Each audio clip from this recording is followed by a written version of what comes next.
Bonjour à toutes et à tous, c'est Stéphane pour la chaîne Foilier. Je vous remercie de me retrouver chez moi et donc chez vous.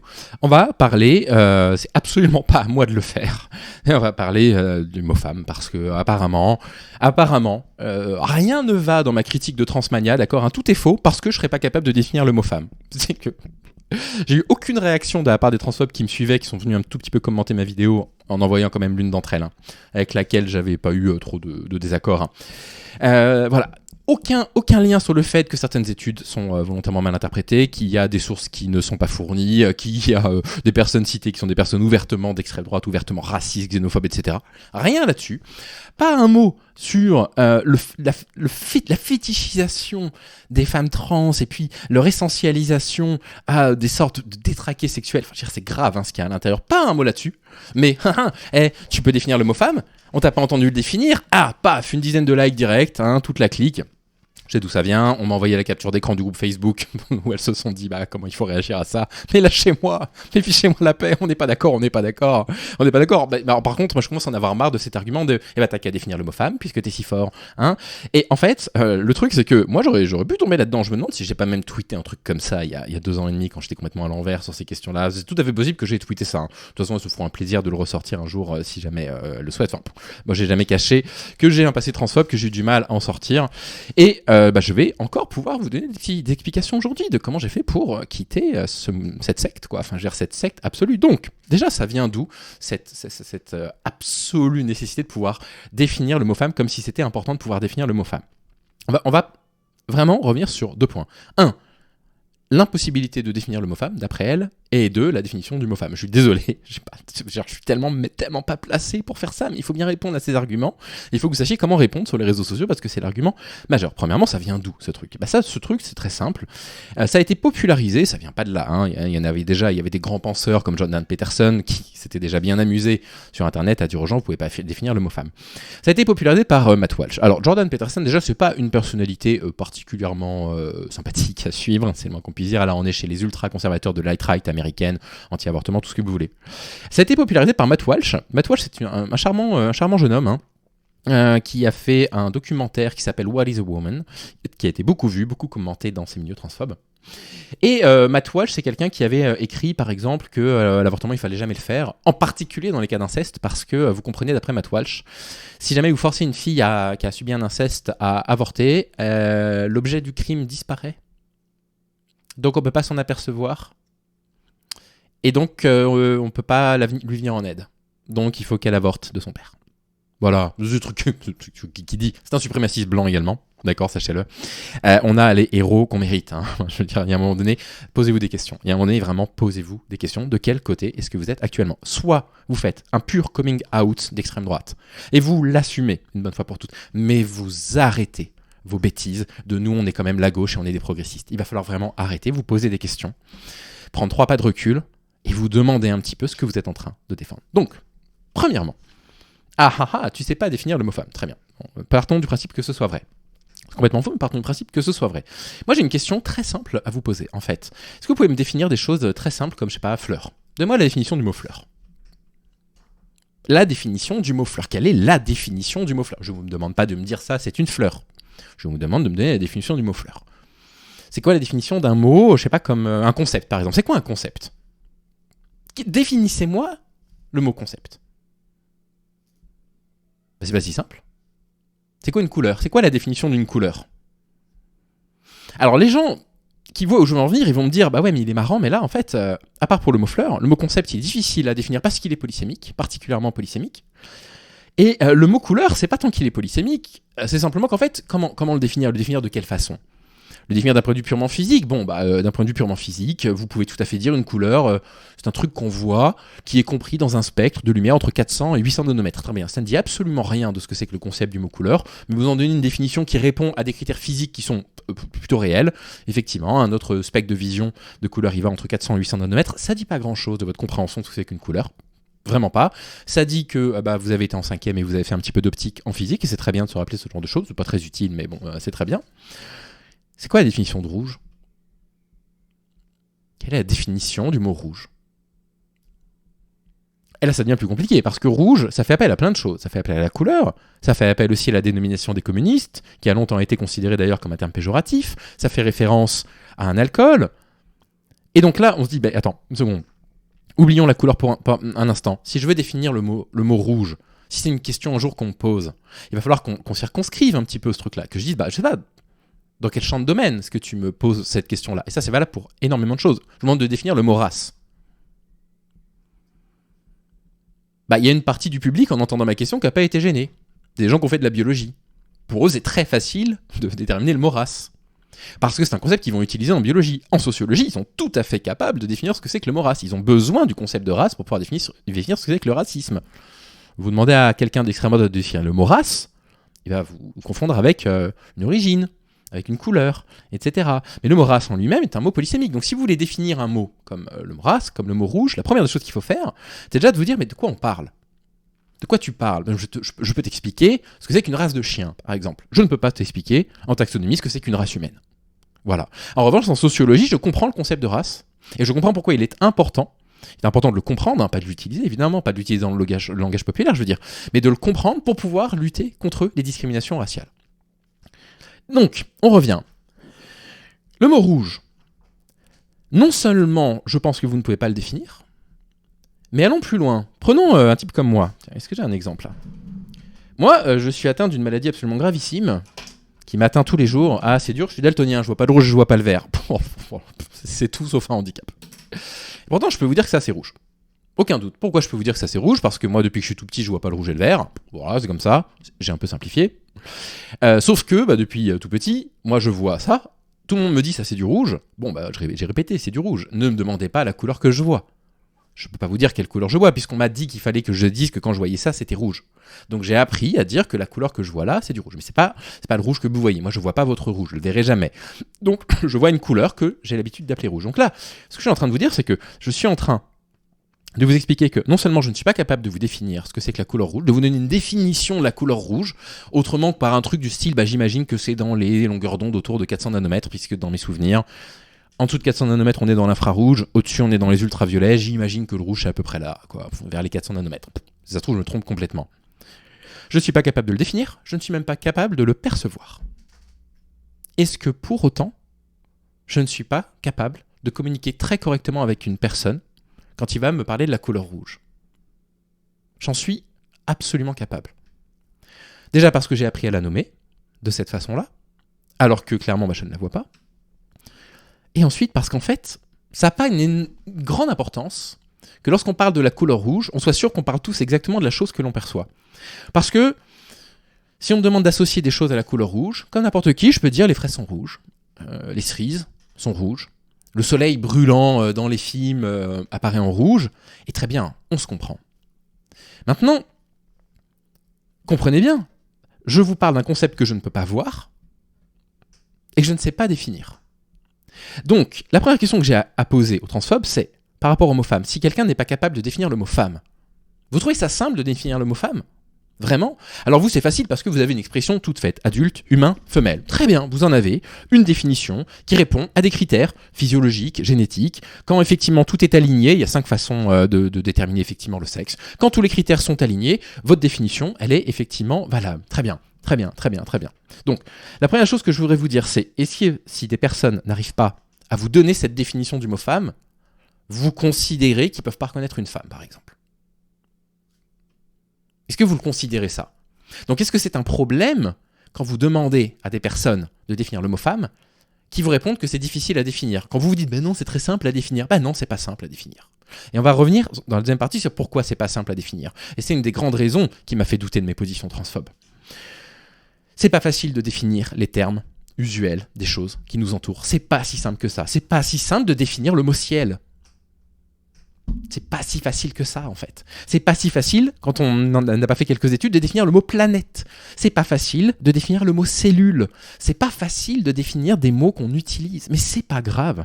On n'a pas besoin de connaître la définition littérale des mots qu'on utilise pour que quand je vous parle d'une cellule humaine, on se représente tous à peu près la même chose. Alors oui, pour moi c'est facile. Une cellule, c'est la plus petite unité fonctionnelle du corps humain. Pour moi, c'est facile, d'accord, de vous définir le mot cellule. Mais les personnes qui n'ont pas travaillé sur le corps humain, qui ne peuvent pas définir le mot cellule, je sais que quand je parle de cellules avec eux, je sais que dans leur tête, ils se représentent quelque chose qui se rapproche de ma compréhension et donc on va pouvoir communiquer ensemble.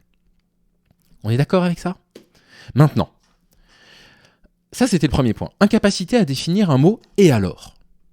Et alors ? Ne venez pas nous la jouer. Vous êtes incapable de définir 95% des mots qui vous entourent.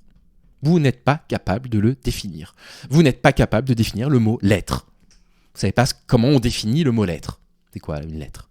C'est quoi la définition d'une lettre ? Pourtant, je vous montre une lettre étrangère que vous n'avez jamais vue. Vous devinez quand même que c'est une lettre. Parce qu'il y a un contexte. Ça va être écrit sur un texte, ça va être écrit à l'horizontale, vous allez reconnaître de la ponctuation. Et donc, vous n'avez pas besoin d'être capable de définir le mot lettre, vous n'êtes même pas capable, vous n'avez même pas besoin d'être capable de pouvoir lire, traduire, comprendre ce qui est écrit pour pouvoir me dire c'est probablement une phrase avec des lettres. Et on se comprend. Et c'est pas grave qu'il y ait des personnes qui peuvent pas vous donner la définition du mot femme. Donc il va falloir arrêter d'aller absolument partout en faisant les fiers au féminin, parce que vous êtes exclusivement des femmes quasiment. Il y a toujours Nicolas qui est toujours là d'ailleurs. Il faut me lâcher, puis il faudrait m'envoyer les bouquins que j'ai commandés, Nicolas. Ça fait un moment que j'ai commandé un bouquin sur la violence domestique. Je sais que vous ne me supportez plus, mais bon, quand même, vous avez une maison d'édition, j'ai commandé un truc dans votre maison d'édition, la moindre des choses, ce serait de me l'envoyer. Ce serait bien de me l'envoyer un jour, ce bouquin. Bref. Donc, on revient là-dessus. Il y a des gens qui ne peuvent pas définir le mot femme. Trop la honte. Ok, très bien. Vous êtes capable de définir le mot mort ? Ah bah oui, c'est polysémique. On peut parler d'un mort, on peut parler de la mort en général, c'est plus compliqué que ça. Deuxième chose. Vous donnez l'impression que les débats qu'il y a autour du mot femme sont des débats sémantiques. Et ça, c'est vraiment hallucinant en fait, que vous en soyez encore là. Et le pire, c'est qu'il reste une forme d'hypocrisie extrêmement importante chez vous. Et je sais que vous n'allez pas le faire, mais j'aimerais tellement que vous le fassiez. J'aimerais tellement que là, vous preniez un papier, un crayon, et que je vous dise, vous allez me donner 10 adjectifs qualificatifs qui, d'après vous, définissent les femmes. Et j'aimerais tellement que là, vous fassiez pause sur la vidéo et que vous fassiez cet exercice pour que vous compreniez ce que j'ai à vous dire. Je sais que vous n'allez pas le faire. Et je sais que vous allez en plus oser prétendre que jamais de la vie, dans les mots, il y aurait les mots que moi je m'apprête à vous donner là. Si je vous demande de définir le mot femme en 10 points, vous allez donner des mots qui appartiennent au champ lexical du genre. C'est évident. C'est évident que vous allez le faire. Vous demandez à n'importe quelle personne dans la rue de donner les 10 mots qui lui traversent l'esprit, qui vont définir le mot homme. Peut-être qu'ils vont se baser sur des caractères physiologiques, c'est possible. Ils peuvent dire grand, par exemple. De fait, les hommes sont en moyenne plus grands que les femmes. Il existe des hommes plus petits que certaines femmes, bien évidemment, mais de fait, en moyenne, il y a une différence, je crois que c'est 8,5 cm de différence de taille. Je ne sais pas pourquoi j'ai ce chiffre en tête, ça se trouve, c'est pas ça. Je ne sais pas pourquoi j'ai ce chiffre en tête, je ne sais pas où j'ai lu ça. Effectivement, ils pourraient dire ça. Ils pourraient dire muscle, pourquoi pas. De fait, la masse musculaire des hommes est légèrement plus développée que la masse musculaire des femmes, elle n'est pas tout à fait développée au même endroit, pourquoi pas. Mais peut-être qu'ils vont dire viril. Peut-être qu'ils vont dire courageux. Peut-être qu'ils vont dire confiance en soi. Peut-être que pour les femmes, ils vont dire empathique, douce, bavarde, truc négatif. Du vocabulaire qui a attrait au genre. Vous allez dire c'est sexiste. Non, ce qui est sexiste, on va pas commencer à être idéaliste. C'est pas que ce qui est sexiste, c'est pas de donner des adjectifs qualificatifs. Par exemple, je sais pas, la confiance en soi. C'est pas négatif. Ce qui est négatif, c'est de considérer que la confiance en soi doit être un truc masculin et pas féminin, et que le fait que les hommes aient confiance en eux et pas les femmes justifie la position dominante d'un homme en entreprise, parce qu'il faut avoir confiance en soi pour diriger une entreprise. Évidemment, ça, c'est purement sexiste. Mais on prend tous les adjectifs qualificatifs attribués au genre des hommes et des femmes, et les adjectifs positifs comme confiance en soi, douceur, courage, empathie, et on les réunit en un, tout ça c'est des très belles qualités qu'on aimerait que tout le monde puisse avoir. Alors oui, on aimerait arrêter de les genrer. Là-dessus, je suis d'accord avec vous. On aimerait arrêter de dire que l'empathie et la douceur, c'est un truc féminin, et que serrer les dents, être des bonhommes, machin, manger de la viande crue, c'est un truc de mec. On s'entend très bien avec ça. Néanmoins, si je vous demande de me donner 10 mots qui vous viennent à l'esprit autour du mot femme, vous allez me donner des mots qui aient attrait au genre. Et ça, c'est étudié en sociologie. Et au bout d'un certain moment, les sociologues ont commencé à se poser des questions grâce en particulier aux militants justement et aux militantes de la troisième vague qui ont commencé à poser la question du genre sur la table et à parler des questions qui ont lieu autour de la transidentité. Je ne peux pas encore en parler sur la chaîne parce que je n'en parlerai pas assez bien. Je ferai venir des gens, c'est promis, je vais faire venir des gens sur la chaîne. Ça fait longtemps que je le promets, mais j'arrive pas avec la vie que je mène à trouver du temps pour faire des entretiens. On le fera, moi j'en parlerai pas bien. Le fait est que ces personnes-là ont commencé à mettre ça sur le devant sur le devant de la table. Et les sociologues ont commencé à se dire, c'est drôle, parce que quand on demande à des gens comment ils se représentent ce que c'est qu'un homme ou qu'une femme, ils vont nous donner des mots qui correspondent à une sorte de truc un peu matériel, physiologique, etc. Et d'autres qui ont attrait au genre. Et les réponses qui ont attrait au genre, c'est quand même étrange, elles sont pas les mêmes selon qu'on les pose dans tel endroit en France par rapport à tel endroit en France, dans tel endroit du monde par rapport à tel endroit du monde, à tel type de personne de tel âge par rapport à telle personne de tel âge. Et là, ils se sont dit, en fait, hommes et femmes, ça draine des notions qui sont des notions beaucoup plus larges, beaucoup plus grandes que la simple réduction à ce que c'est qu'un corps, ce que vous appelez un adulte mâle, je sais pas, comment vous dites adulte, homme, vous dites que c'est adulte humain mâle, voilà. Vous restez là-dessus. Vous ratez tout un pan de la science, de la sociologie qui dit, mais attendez, hommes et femmes, en fait, ça drague d'autres représentations mentales. Et ils ont travaillé sur ces questions-là. Ils se sont dit, mais c'est drôle, parce que du coup, étant donné que les gens perçoivent de façon très différente, c'est très différent en fonction des individus, ce que c'est qu'un homme ou qu'une femme, on commence à comprendre que certaines personnes disent, moi, je me considère, ou je me sens homme ou femme, avec des concepts issus du genre. Et cette prise de conscience, elle a permis d'apporter une autre définition du mot femme qui existe, que vous ne voulez pas entendre, qui est une personne qui se ressent ou qui se détermine selon le genre féminin. Alors vous n'aimez pas cette définition-là, mais c'est aussi une définition du mot femme que vous refusez strictement d'entendre. Et ça devient un peu gênant en fait aujourd'hui. Ça devient un peu gênant parce que c'est des choses qui sont de plus en plus claires. J'essaye de les vulgariser de la meilleure façon possible, mais ce sera de toute façon maladroit. Si vous voulez en savoir plus, évidemment, allez suivre des militants qui parlent mieux de la transidentité que moi. Vous voyez très bien à quel point je galère pour en parler, à quel point je galère pour en parler correctement. Je fais ce que je peux. Moi, ça fait à peine 1 an, ça fait 8 mois que je lis des gender studies. Et si vous voulez, ces trucs-là me paraissent évident malgré mon passé transphobe. Donc je me dis, si moi, un imbécile comme moi, qui est milité, qui produit des vidéos contre les droits des personnes trans, j'ai fini par comprendre des trucs aussi simples que ça, elles peuvent finir par y arriver. Elles peuvent bien prendre 5 minutes pour se dire, merde, peut-être qu'effectivement, quand je me demande de mettre 10 adjectifs qualificatifs sur le mot femme, peut-être qu'il y a des trucs qui ont attrait effectivement au genre. Et peut-être que ça veut dire que femme, c'est pas qu'une seule notion biologique. À un moment donné, il va falloir sortir de ce truc-là. Il va falloir aussi arrêter de nier l'autodétermination des individus.